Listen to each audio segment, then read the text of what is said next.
Did someone say there will be a housing crash? Even if you didn't own a home at the time, you probably remember the housing crisis in 2008. The crash impacted the lives of countless people, and many now live with the worry that something like that could happen again.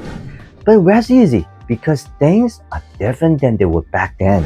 My name is Derek Hahn, your go-to real estate advisor in the East Bay Area. My goal is to bring you valuable information on real estate related topics in the Bay Area, keep you up to date, and help you make an informed decision with your real estate needs. If you like the content, please smash that like button and click subscribe for more future content. As business insiders say, though many Americans believe the housing market is at risk of crashing, the economists who study housing market conditions overwhelmingly do not expect a crash in 2024 or beyond. Here's why experts are so confident.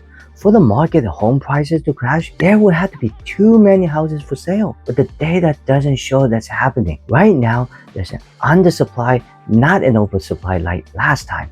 And that's true even with the inventory growth we have seen this year. You see, the housing supplies come from three main sources. One, homeowners deciding to sell their houses, and these are considered what we call existing homes.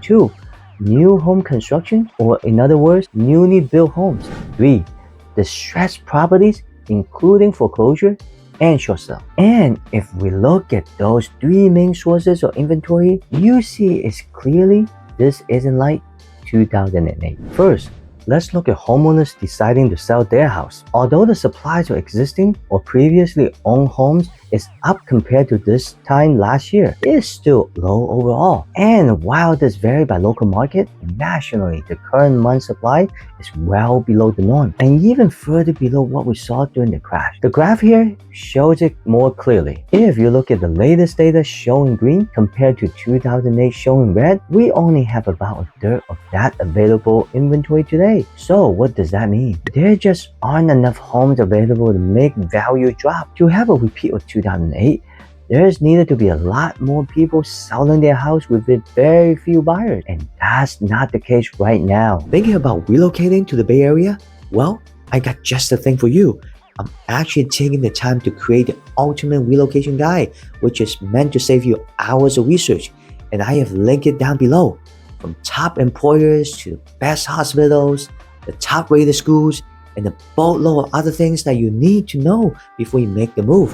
Now let's look at new home construction. People are also talking a lot about what's going on with newly built homes these days, and that might make you wonder if home builders are overdoing it. Even though new homes make up a larger percentage of the total inventory than the norm, there's no need for alarm. Here's why. The graph here uses data from the census to show the number of new houses built over the last 52 years. The orange on the graph shows the overbuilding that happened in the lead up to the crash. And if you look at the red in the graph, you will see the builders have been underbuilding pretty consistently since then. That's just too much of a gap to make up. Builders aren't overbuilding today, they are catching up. A recent article from Bankrate said, what's more, builders remember the Great Recession all too well, and they've been cautious about their pace of construction. The result is an ongoing shortage of homes for sale. Finally, let's look at distressed properties, including foreclosure and short sale. The last place inventory can come from is distressed properties, including short sale and foreclosures. During the housing crisis, there was a flow of foreclosure due to lending standards that allowed many people to get a home loan that couldn't truly afford. Today, lending standards are much tighter, resulting in more qualified buyers and far fewer foreclosures. The graph here uses data to show how things have changed since the housing crash. This graph makes it clear that as lending standards got tighter and buyers become more qualified, the number of foreclosures started to go down. And in 2020 and 2021, the combination of a moratorium on foreclosures, shown in black, and the forbearance program helped prevent a repeat of the wave of foreclosure we saw when the market crashed. While you may see headlines that foreclosure volumes are ticking up, remember, that's only compared to recent years when very few foreclosures happened. We still see below the normal level we see in a typical year. What does this mean for you? It's all about supply and demand. Inventory levels aren't anywhere near where they would need to be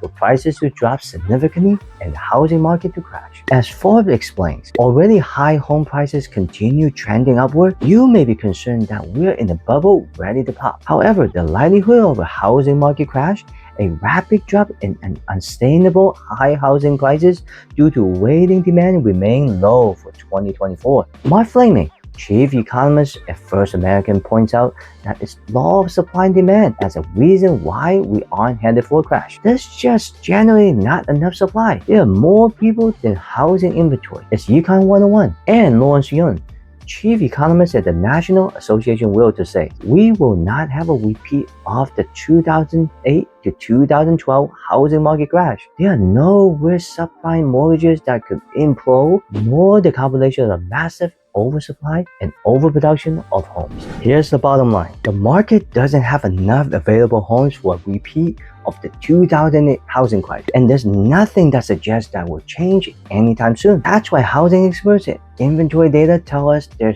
isn't a crash on the horizon. Well, here you have it. I hope that helps. If you like the content, don't forget to smash the like button and click subscribe for more future content. I look forward to seeing you on the next video.